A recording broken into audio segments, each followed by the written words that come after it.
The other thing that occurred to me the other day that's wowed me out, my dad's a scientist, and he was saying something that I'm in my infancy about, but it dawned on me that human beings aren't the apex of it, of evolution, if you believe in evolution. That all trees on Earth are evolving. Like there's a video on YouTube right now where it's buffaloes versus lions versus alligators. Have you seen that one? It's fascinating because what... Oh no, I have. You have seen that one? Yeah, yeah. So some people are explaining that like buffaloes 150 years wouldn't... What happens in the video is, just to recap, is that a buffalo family is moving towards a water hole unaware of some lions who then charge and take the buffalo calf, and the other buffalo parents run off somewhere. And in the meantime, the calf slips into the water, so some crocodiles grab the calf, and the lions are pulling the calf up onto the bank, and the crocs are obviously pulling it in the opposing direction. And so you're caught up in this struggle. In the meantime, the buffaloes have gone off, and they've got their whole herd. Somehow they've gone and told the buffaloes like half a mile away, and they all come charging back. And once they get there, they don't quite know what to do. But they manage to rescue the calf, and the calf comes off unscathed in the end. And I was thinking, so someone had said 100 years ago they don't believe, some naturalist was saying that they didn't believe, it's on the comments on YouTube, that buffaloes would have done that 150 years ago. That that's not buffalo behavior. Okay. So there's an argument that buffalo behavior is changing. They've evolved. They've evolved. So that brings up that whole thing like, well, I guess humans maybe are far out, but everything's evolving. You're going to find maybe that other branches of primates end up with language abilities, and Earth's a good collage. So are humans still evolving? Well, I think they are. Terms? I think they are, but it's but this scientist I know, Paul Kaplan, insists that they're not, and it breeds some real... He says that because we don't have survival of the fittest, that there's no evolution, which I guess makes sense. Yeah. But I think there's immense evolution in terms of... I don't know, maybe ESP's been replaced by technology. Maybe human beings 1,000 years ago had powerful ESP, and that's been reduced, converted it into mechanics.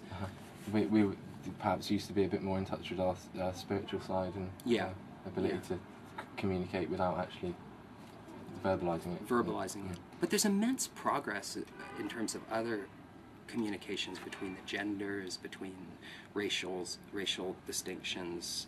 I mean, there's a lot of progress in communication, and it makes me think that there must be, that human beings are progressing in that they're building machines, and the machines are kind of like we're fostering our own evolution by building machines. And things like the Terminator, the Dark, are quite accurate, that the next race, and if it's in keeping with biological process, the more advanced of the species tries to kill off the less advanced. Just to go really far out there, there's a Michael Crichton book called The Eaters of the Dead, which, like all Michael Crichton books, he's picked up on some historical truth or gray area and sort of massaged it into a thriller. And in this one, he uses some ancient Arabic documents from the 12th century that depict the wars that were occurring between the Vikings and probably Neanderthals.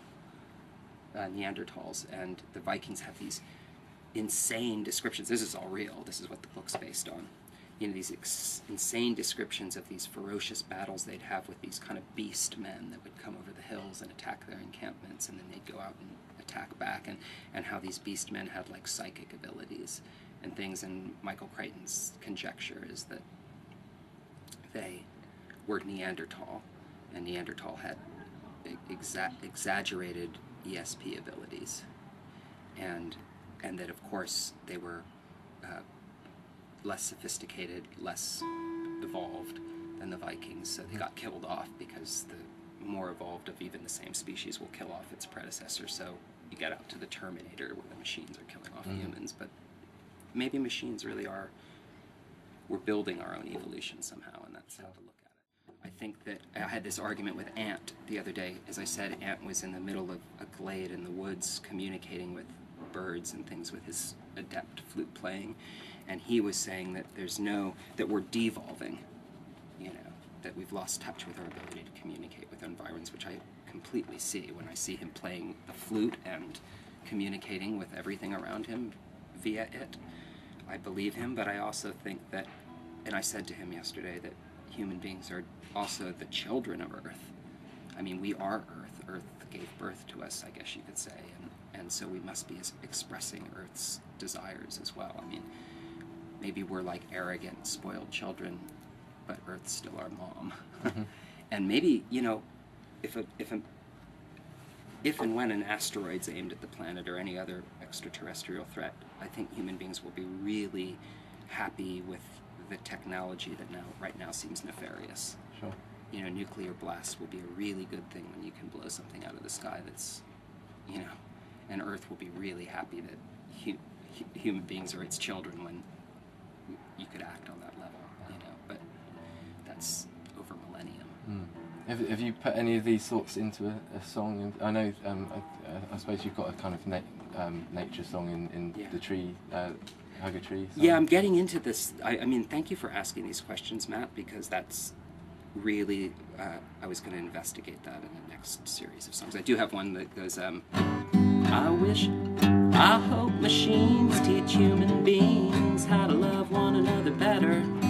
I wish we were half machines, 'cause machines are jealous. I got it from, I don't know if you, speaking of songwriting, do you ever learn a song that you love, and then you have your way with it arrangement-wise, and then you take out the old lyrics and put your new ones in? I do that all the time. So I was doing the Porno for Pyros song, children are innocent and Mother Nature's fucked up in the head. Adults are even more fucked up, and elderlies are children. Will there be another race to come along and take over for us? They might be Martians, but I'll bet we'll make great pets. Do you know that one? Make great pets, we'll make great pets. So I stole that from them, and then I was doing I think I've lost someone I love, and now I'm racked with memories. They've moved on to someone else, and I am terrified I'll see them. I'm contemplating surgery, 'cause it'll make me look better. I wish I could erase a memory chip and just forget them altogether. I think machines will teach human beings how to love one another better. So I stole that from them, and then made it my own. So on theme, yes, I was writing about machines replacing human beings.